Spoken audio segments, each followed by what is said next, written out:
से दोस्तों ISPCS warriors में आपका स्वागत करते हैं और फिर से एक वीडियो में आपसे मुखातिब हो रहे हैं। जो लगातार लोगों को कमेंट्स आ रहे थे, सर कौन सा पब्लिकेशन का हमको लगाना चाहिए प्रैक्टिस सेट, कौन सा नहीं लगाना चाहिए, एक बार देख लीजिए।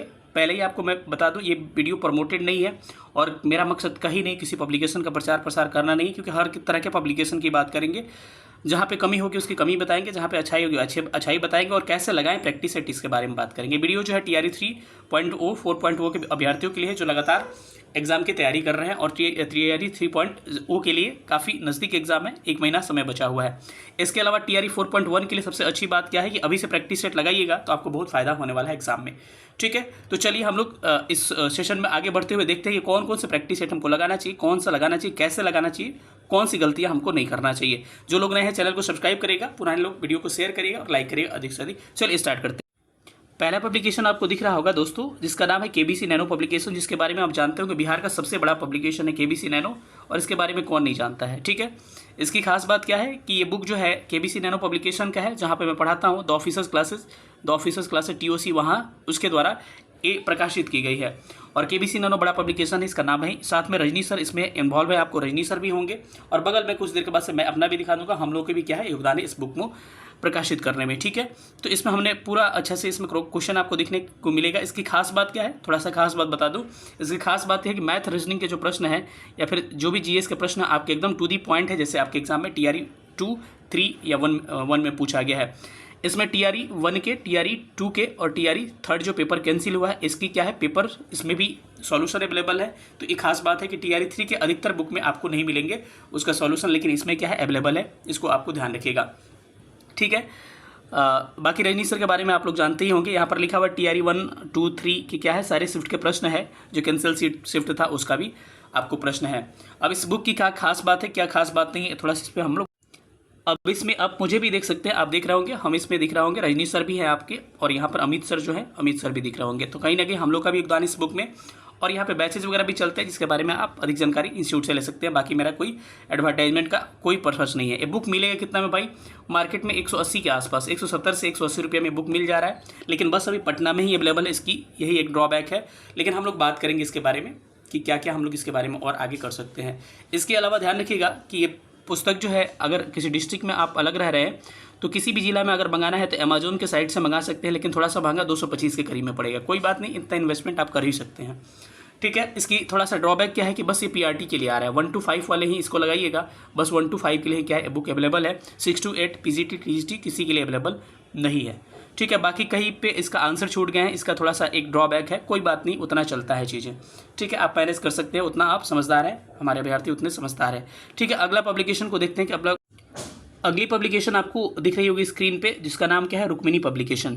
रुक्मिणी पब्लिकेशन जो है एक जाना माना पब्लिकेशन है और बिहार का सबसे सर्वश्रेष्ठ पब्लिकेशन माना जाता है। इसका आपको हर तरह के बुक मिलेंगे, 1 to 5 हो गया, चाहे 6 to 8 हो गया, चाहे TGT हो गया या PGT हो गया, सारे आपको इसके वॉल्यूम अवेलेबल हैं। इसके वॉल्यूम 2 अभी चल रहा है मार्केट में, वॉल्यूम 1 आ चुका है, तो अभी आप 2 ही लीजिएगा, क्योंकि लास्ट टाइम में नया 2 ही अपडेटेड करेंट भी लेंगे। 19 अगर 3 आ जाए मार्केट में 3 भी ले लीजिएगा, पता कर लीजिएगा बुक स्टॉल पे। आप BPSC गेट के आसपास रहिएगा, वहाँ से, या फिर छोटू बुक स्टॉल या फिर संजय बुक स्टॉल, जो भी है, मैं किसी का भी प्रचार प्रसार नहीं कर रहा हूँ, यहाँ पे पॉपुलर बुक स्टॉल है, सबको पता होगा। उनसे आप उनका नंबर लेके या फिर किसी तरह से क्या कर सकते हैं, संपर्क करके आप पता कर सकते हैं कौन सा नया वॉल्यूम है और कौन सा मुझे मंगाना चाहिए। ये सब वॉल्यूम अवेलेबल है, इसका 1 to 5 अवेलेबल है, 6 to 8 अवेलेबल है, TGT PGT सब कुछ अवेलेबल है। पब्लिकेशन कौन सा, रुक्मिणी पब्लिकेशन।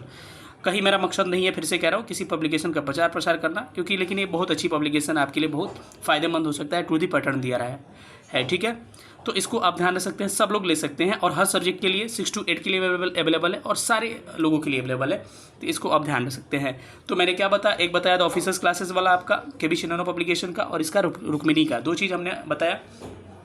अब रही बात कि कैसे हम इसको लगाएं प्रैक्टिस सेट को। ये बुक का मुझे मार्केट में पता नहीं है, इसमें जितना प्राइस 220 लिखा है ना, इसी के आसपास में मिलता है, यानी कि 210 या 220 के आसपास, ये फिक्स रेट होता है, 200 के आसपास में मिलेंगे, या फिर 1 रुपया का भी छूट कभी कभी नहीं मिलता है इस पर। ठीक है, तो लगभग दोनों प्रैक्टिस सेट का अगर कंपेयर किया जाए तो लगभग प्राइस सेम ही है, TOC वाला इससे कम है, लगभग आसपास ही दोनों का प्राइस है। आप देख लीजिएगा, जिसको जो लगाना है आप लगा सकते हैं, या फिर समय है आपके पास तो अभी लगभग दोनों लगा लीजिए। ठीक है, दोनों लगा लीजिए, आपको ज़्यादा फायदेमंद होगा, क्योंकि समय मिला है उसका फ़ायदा उठाइए। और प्रैक्टिस सेट लगाएं कैसे, इन बातों पे हम बात करते हैं। चलिए दोस्तों, अब बात करते हैं प्रैक्टिस सेट को लगाना कैसे है। ठीक है, चाहे वो PRT के हो, चाहे वो 6 to 8 के हो, चाहे वो टीजीटी के हों, चाहे वो पीजीटी के हों, सबका पैटर्न क्या होगा, लगभग सेम होगा कि कैसे प्रैक्टिस सेट आपको यूज़ करना है, कैसे लगाना है आपको। ध्यान रखिएगा इसको लगाना है कैसे आपको, सुनिएगा पहले।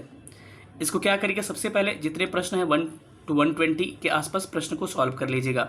मेरे ख्याल से हम लोग भी लगाते हैं, कई भी तो 3 आपको तरीके से लगाते हैं।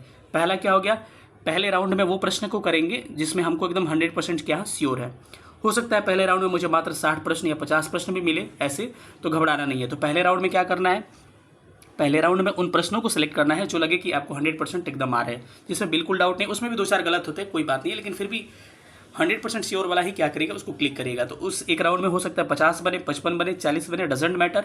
तो पहले राउंड में जो 2 ऑप्शन में डाउट हो, आपको लगे है ना कि ए होगा कि बी होगा, सी होगा, डी होगा, ऐसे प्रश्न के लिए डबल स्टार लगा दे उस प्रश्न पे। जब आप पहली राउंड में सॉल्व कर रहे हो तभी क्या करना है, आपको डबल स्टार लगा देना है, क्योंकि अगले राउंड में आइएगा तो पता चलेगा इसमें से हमको थोड़ा सा 2 ऑप्शन में ही डाउट था।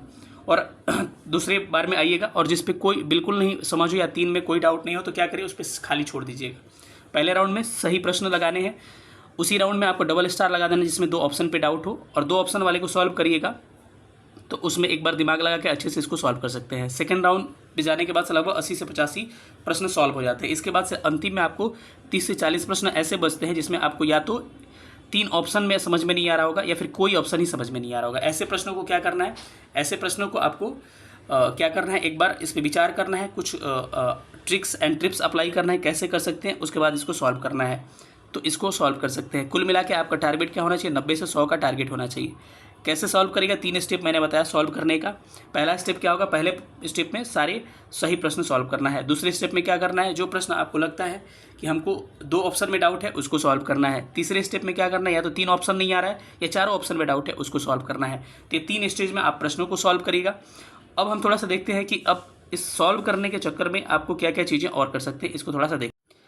अब चलिए इसका सॉल्यूशन कैसे करिएगा। देखिए जो प्रश्न आपके आ रहे थे जिसमें आपको गलतियां हुई, उस प्रश्न को क्या करना है, उस प्रश्न को आपको करना क्या है, उस प्रश्न को जहाँ पे गलती हुआ उसको अच्छा से पढ़ना है। क्या करना है, उसको अच्छा से पढ़ना है, उसका एक्सप्लेनेशन। ठीक है, अगर बुक में अच्छा एक्सप्लेनेशन दिया है तो उसको अच्छा से पढ़िएगा। पहला स्टेज इसका हो गया। अगर फिर भी समझ में आपको नहीं आ रहा तो क्या करिए, उस बुक टॉपिक उठाइए। जैसे भारतीय राष्ट्रीय कांग्रेस हो गया, अगर कांग्रेस से कोई सवाल गलती हुआ है तो पूरा कांग्रेस उठाइए, कांग्रेस को पढ़ जाइए, फिर मेरा वीडियो है उसको देख जाइए और पूरा कंसेप्ट क्लियर हो जाएगा। यानी कि इसके बाद से कांग्रेस के प्रश्न आएंगे तो आपकी गलती नहीं होंगे। अब जरूरी नहीं कि केवल हिस्ट्री के लिए ऐसा करना है, हर टॉपिक के लिए आपको यही रणनीति अपनानी है कि जो टॉपिक आपको परेशान कर रहा है उस टॉपिक को क्या करना है, अच्छा से रीड कर जाना है और जो गलती हो रही है प्रश्न उस पर मार्क करिएगा किस टॉपिक से हमको ज़्यादा गलती हो रही है। पहले सब्जेक्ट आइडेंटिफाई करिएगा कि हमको हिस्ट्री में गलती हो रही है, पॉलिटी में गलती हो रही है, कि हमको ज्योग्राफी में, कि हमको करंट में कहाँ मिस्टेक हो रहा है। आइडेंटिफाई करने के बाद से ज्योग्राफी में किस चैप्टर से गलती हो रहा है, करंट में किस सेक्शन से गलती हो रहा है, हिस्ट्री में किस सेक्शन से गलती हो रहा है, पॉलिटी में किस सेक्शन से गलती हो रहा है, या साइंस में किस सेक्शन से गलती हो रहा है, फिजिक्स केमिस्ट्री या बायो कहाँ से गलती हो रहा है। उसको आइडेंटिफाई करके टॉपिक आइडेंटिफाई करिएगा, क्या विटामिन के प्रश्न आए थे तो गलती किया था क्या मैं। अब पूरा विटामिन को चार्ट जाना है, चार्ट को। फिर डिजीज़ है, रोग है, वहाँ से क्या गलती हुआ है, क्या पूरा रोग को चार्ट जाइएगा। तो मेरा मकसद यही था, जब हम लगाते थे हम लोग प्रैक्टिस सेट क्या करते थे, मानिए हमसे रोग से कोई प्रश्न गलती हो गया तो हम क्या करेंगे, उसी प्रैक्टिस सेट के ऊपर क्या रोग लिख लेंगे, और रोग लिखने के बाद से क्या करेंगे, जब पूरा प्रैक्टिस सेट का लगभग एक्सप्लेनेशन जो हाँ प्रश्न फंस रहा है उसका, जैसे रोग लिख लिए, विटामिन में दिक्कत विटामिन लिख लिए, जलवायु में प्रॉब्लम आया जलवायु लिख लिए, ऐसे ही हर टॉपिक को लिख लिए ऊपर, जो ज़्यादा डीप में पढ़ना है। बाकी नॉर्मल जो एक्सप्लेनेशन है जिससे क्लियर हो जा रहा है छोटी छोटी बातों से, उसी बुक से क्लियर कर लीजिएगा। उसके बाद से जहाँ ज़्यादा फंस रहा है उसको स्टैंडर्ड बुक उठाइएगा, कोई भी स्टैंडर्ड बुक ले सकते हैं आप, लुसेंट भी स्टैंडर्ड बुक है तो लीजिएगा। डिजीज उठाइएगा, लुसेंट से पूरा चार्ट को चार्ट जाइएगा, कोई भी प्रश्न अब इसके बाद से गलती नहीं होंगे। इसी तरह से आपको रणनीति अपनाना है और यही क्या होगा, स्ट्रेटजी होगा आपका। ठीक है, और प्रीवियस ईयर क्वेश्चन पे मैं बार बार कहता हूँ, प्रीवियस ईयर क्वेश्चन पे फोकस करिएगा। ज़्यादा हम वक्त को आपका नहीं लेंगे, वीडियो छोटा ही रखते हैं। तो सेशन कैसा लगा सब लोग बताइएगा, अधिक से अधिक वीडियो को शेयर करिएगा। फिर मिलेंगे किसी अगले वीडियो में, तब तक अपना ख्याल रखिएगा। थैंक यू सेशन देखने के लिए। जय हिंद, जय भारत।